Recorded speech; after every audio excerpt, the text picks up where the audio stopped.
Ayo, kalian sudah cuci tangan belum? Kalau belum, cuci tangan dulu ya, agar kuman dan bakteri tidak masuk ke tubuh kalian. Sehat sekarang bukan hanya untuk kalian, tapi juga demi orang-orang di sekitar kalian. Oke, kalau sudah, kita lanjut videonya. Assalamualaikum warahmatullahi wabarakatuh.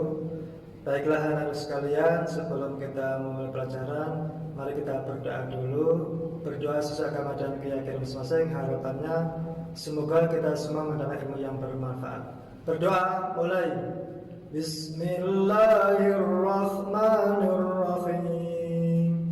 Raditu billahi rabban wa bil islami dinan wa bi Muhammadin sallallahu alaihi wasallam nabiyyan wa rasulan.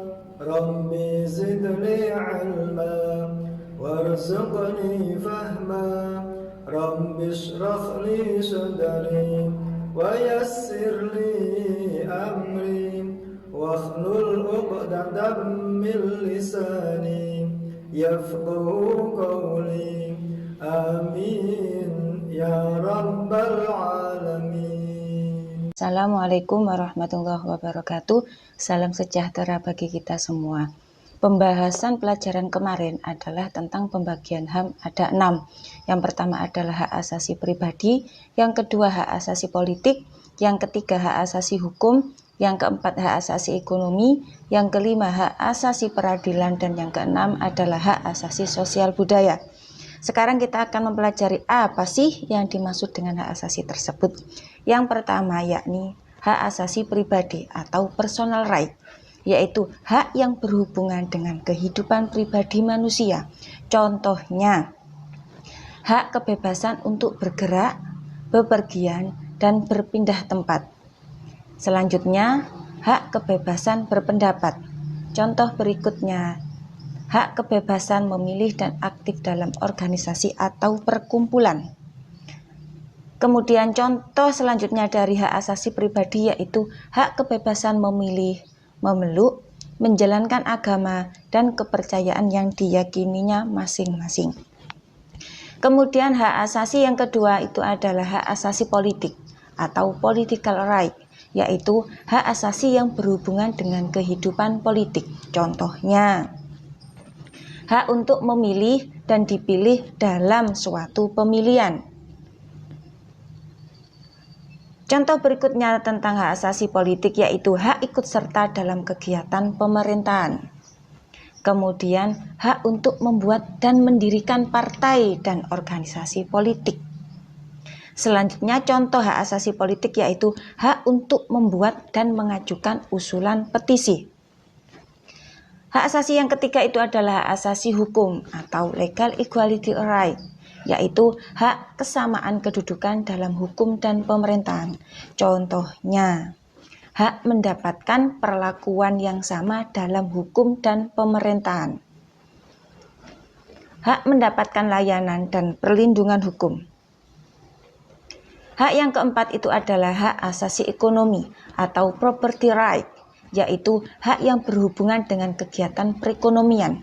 Contohnya, yang pertama adalah hak kebebasan melakukan jual beli, hak kebebasan mengadakan perjanjian kontrak, hak kebebasan menyelenggarakan sewa menyewa atau hutang piutang, hak kebebasan memiliki sesuatu, hak memiliki dan mendapatkan pekerjaan yang layak.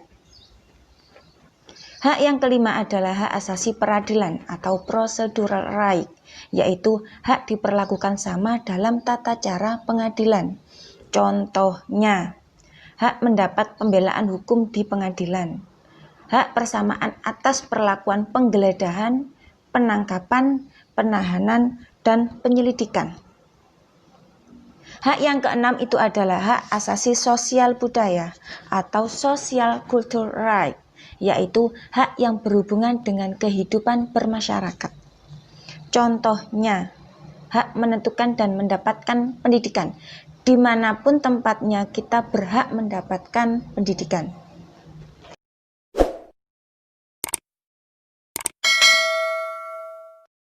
Yang kedua, contoh dari hak sosial budaya, yaitu hak mendapatkan pengajaran. Hak mengembangkan budaya yang sesuai dengan bakat dan minat. Sebelum dibahas lebih dalam tentang hak asasi manusia, terlebih dahulu kita bahas sejarah hak asasi manusia, di mana setiap manusia menginginkan hak-hak tersebut ditegakkan. Sebelum Masehi, Filsuf Yunani seperti Aristoteles mengatakan bahwa pemerintah harus berdasarkan kekuasaan dengan kehendak warga negaranya. Kemudian, sejarah pengakuan dan perjuangan hak asasi manusia ditandai dengan berbagai macam dokumen-dokumen. Yang pertama adalah dokumen Piagam Madinah pada tahun 622 Masehi, disusun oleh Nabi Muhammad SAW untuk menentukan hak dan kewajiban bagi kaum Muslim, Yahudi, dan komunitas Pagah atau komunitas penyembah berhala di Madinah. Itulah yang menjadikan mereka menjadi satu umat. Yang kedua, dokumen Magna Carta pada tahun 1215 Masehi. Magna Carta itu adalah hak yang diberikan Raja John kepada para bangsawan. Intinya, ada pembatasan kekuasaan Raja John agar tidak berbuat sewenang-wenang. Yang ketiga adalah Bill of Rights pada tahun 1689 Masehi. Dokumen tersebut adalah undang-undang di Inggris yang terlahir dari pandangan bahwa kedudukan setiap manusia sama di mata hukum. Pandangan tersebut memperkuat timbulnya negara hukum dan negara demokrasi serta melahirkan asas persamaan hak kebebasan untuk mewujudkannya. Yang keempat adalah Declaration of Independence, yaitu menyatakan setiap bangsa diciptakan sama derajatnya. Yang kelima adalah Deklarasi HAM Prancis pada tahun 1789 Masehi. Naskah tersebut dicetuskan pada awal revolusi sebagai bentuk perlawanan terhadap kesewenangan. Yang keenam adalah The Declaration of Human Rights pada tahun 1948 Masehi, memuat 30 pasal hak asasi manusia yang diproklamirkan PBB atau Perserikatan Bangsa-Bangsa. Dalam perspektif sejarah, hak asasi manusia merupakan hak yang paling pokok serta dihormati oleh manusia. Sampai jumpa di materi selanjutnya tentang ciri-ciri hak asasi manusia. Setelah lebih dalam membahas tentang hak asasi manusia, nanti kita akan mempelajari lebih dalam lagi tentang ciri-ciri hak manusia yang mana akan kita bahas di materi selanjutnya. Apabila ada yang kurang paham, silakan diputar kembali videonya, dan apabila belum paham lagi silakan wabri busolihah. Sekian dari Ibu. Wassalamualaikum warahmatullahi wabarakatuh. Salam olahraga, salam sehat. Jangan lupa memakai masker setiap kali berkegiatan di luar rumah, dan gunakan masker untuk menutupi hidung dan mulut kalian. Contohnya seperti ini. Oke guys. Bagaimana dengan pembelajaran hari ini? Sukses selalu, tetap semangat. Jangan lupa jaga kesehatan, pakai masker, selalu cuci tangan, dan jangan lupa jangan keluyuran kemana-mana. Tetap di rumah saja, bantu orang tua. Jangan lupa ibadah.